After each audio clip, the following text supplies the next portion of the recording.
Hello, class of 2026. This is once again your counselor, Mr. Molina. Today, during Warrior Way, we will talk about graduation requirements and what it takes to graduate high school in the state of Indiana. Before we get there, take about 5 minutes to talk as a class about some of your post-high school plans. What kind of job do you want? Do you want to go to college? Does your job require a college degree? Would you rather go to the military or go to a vocational school? What kind of college or outside program are you looking to get into? Warrior Way teacher, join in that conversation. What was your original plan when you left high school, and how did it change over time? Go ahead and pause this video and talk for about 5 minutes about what that plan looked like.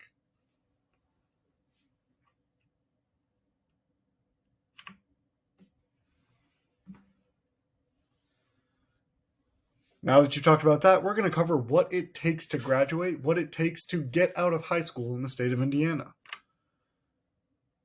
In general, there are 3 boxes that you need to check off in order to graduate in the state of Indiana. First, you need to earn your credits. These credits are earned every time you pass a class. Then in box 2, you need to show that you have employability skills.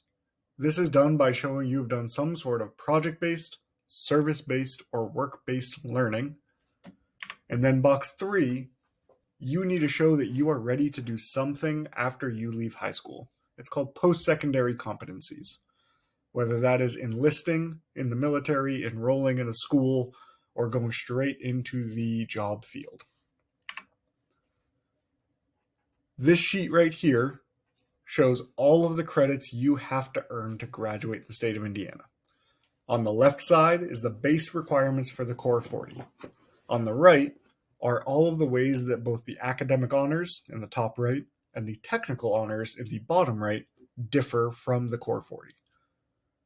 In general, for the Core 40, you need to earn 8 credits of English, and this is a balance of a lot of different types of English classes, including literature, composition, and speech. You need to then earn 6 credits in mathematics. That is 2 credits of Algebra 1, where most of you are right now, 2 credits in geometry, and then 2 credits in Algebra 2. 2 credits is just a full year class, which is why you are in Algebra 1 for a full year, Geometry for a full year, and Algebra 2 for a full year. For sciences, you have to earn 6 credits, 2 in biology, 2 in either chemistry, physics, or integrated chemistry physics, which is a blend of the 2, and 2 credits in any other Core 40 science course, which includes classes like Earth and Space Science. 6 credits in the social studies, so 2 credits in world history and civilization or geography and history of the world, which is what you guys are in right now. 2 credits in U.S. history, which you will take your junior year. 1 credit in U.S. government, and 1 credit in economics, which is what you will take your senior year. 5 credits in directed electives. This includes a couple different fields of electives. Largely, it is the world languages, so Spanish, French, Punjabi, and American Sign Language. Some credits in fine arts, which are any of our arts classes, whether they be band, choir, or the drawing, painting, and etc. that our art department offers. And then credits in career and technical education. 2 credits of PE or physical education, so PE1 and PE2. 1 credit of health and wellness, which most of you will be taking your sophomore year, and 6 credits of electives. That 6 credit of electives is really just a catch-all for anything that doesn't fit somewhere else in that list. So that adds up to 40 total credits required. Here at Whiteland, we actually added on a couple extra because we want our students to be well-rounded, and we want them to be prepared for whatever they may do after high school. Included in those extra credits is 1 credit of prep for college and careers, which you guys took your freshman year, and then extra electives. This ends up equaling to 46 credits in order to graduate. And then if you look at the academic honors up at the top right, you will see all of the different requirements that you have to do to meet the academic honors diploma. You have to do all of the standard requirements for the Core 40, including those that Whiteland requires above the state minimum, so prep for college and the electives. You have to earn 2 additional math credits. So your senior year, you have to make sure you're taking a math course, such as Pre-Cal or AP Stats or something like that. You have to earn 6 to 8 world language credits. So either 3 years of one language or 2 years of one and 2 in another, such as 2 in French and 2 in Spanish. 2 Core 40 fine arts credits, so let's say 2 semesters of drawing or painting or band or choir. You have to earn a C or better in any course that will count towards a diploma. So anything that is one of those core classes listed on the left, anything that is on that diagram for the Core 40 has to be a C or a better. And overall, your GPA has to be a 3.0, a B average, or better. And then you have some options, as you can see right there. Complete one of the following. You can go ahead and read that, and at the end of the slideshow, I actually have a link for this exact document, so you can read them a little bit more in depth and see how it lines up with the classes you plan on taking. You have a lot of different options there. You just have to meet one of them. And then if you're going for technical honors on the bottom right, you still have to meet, again, all of those same requirements on the left for the Core 40, including the ones that we have added on at Whiteland, including prep for college and extra electives. You have to earn 6 credits in college and career prep courses and state-approved college and career pathway, and earn a industry-based certification or credential, or pathway dual credits from the dual credit list, including 6 college credits. Once again, you have to get a C or better and a grade point average at GPA of a 3.0, a B or higher. And once again, complete one of the following. You have slightly fewer options, but take a second, read those, and if you are looking to get the technical honors, make sure you click the link or access the link at the end of this slideshow. So that was box 1. It just dealt with credits. Box 2 is employability skills. You have to complete one of the following: either service-based learning, which can include things like sports, performance groups, such as our band and choirs, community service, and honor societies. Or you can do project-based learning. So a lot of our classes include project-based learning. Senior year, when you take economics, as long as you do the econ mall and participate in that, that is a large enough project to qualify for this requirement.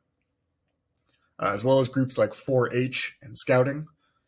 And then work-based learning. If you have an internship, if you take our JAG class, our Jobs for America's Graduates class, in your junior or senior year, or if you have a job outside of school. The service project that we actually did in the first 10 weeks of Warrior Way also qualifies for this, as long as you participated and your class finished your project. That would check off your box 2 requirement. If for some reason you didn't get that box 2 checked off in those first 10 weeks, we build a lot of this into our scheduling, and then I will also be checking in with you guys to make sure that you are doing something to qualify for box 2 along the way. And then the final requirement is that you check off box 3, post-secondary competencies.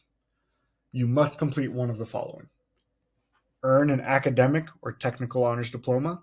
So going back to those previous slides, making sure you qualify for either AHD or THD to make sure you get that extra diploma. Meet college-ready benchmarks for SAT or ACT. In junior year, in March of your junior year, you will be taking the SAT, and that will be paid for by the state of Indiana. Every junior across the state does it. If you meet their benchmark, their qualifying score, that counts for a box 3 checkoff. If you don't meet it that time when the state pays for it, you can take it as many times as you want outside of that.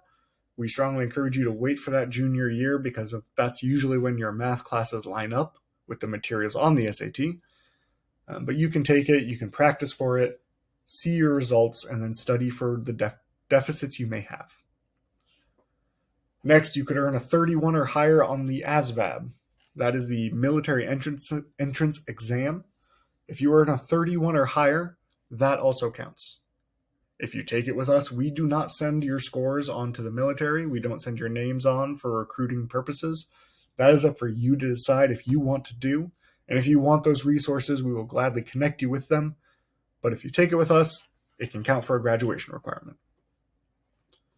If you go to C9, you can earn a state or federal industry certificate in a field of your choice, depending on what program you're in.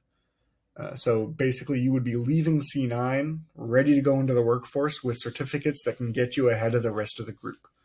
That also counts. If you take a lot of AP or dual credit courses and earn a C average or higher in them, that counts for box 3. And then finally, if you complete a CTE pathway, so this goes back to our talk about scheduling last week, where if you do the classes such as the engineering, the computer science, some of our arts pathways, the cooking, the teaching, etc., if you complete that 3-year pathway with a C average or higher, that also counts for box 3. So now think back to the 4-year plans that we talked about last week. What 4-year plan are you on? Are you on academic honors? Are you on Core 40, technical honors, ICC? Go back and access those plans from last week. If you need to have your teacher pull that video back up or that slideshow back up, ask them to do that.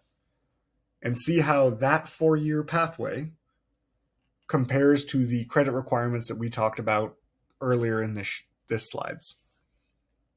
If you have questions about box 2 or 3, write them down and ask me when we talk about scheduling this month. I've already started scheduling. I've done it for about 2 days at this point, so we are still in the beginning of the season.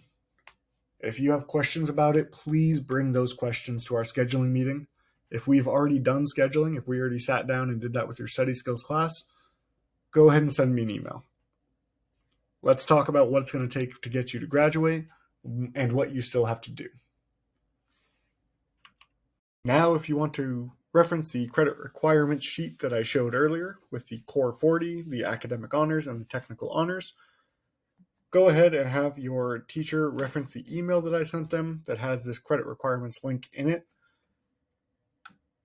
If you want it sent to you, you can either ask them or myself to email it to you or have them post it in their Google Classroom. Once again, this has been Mr. Molina, your counselor. Thank you for listening.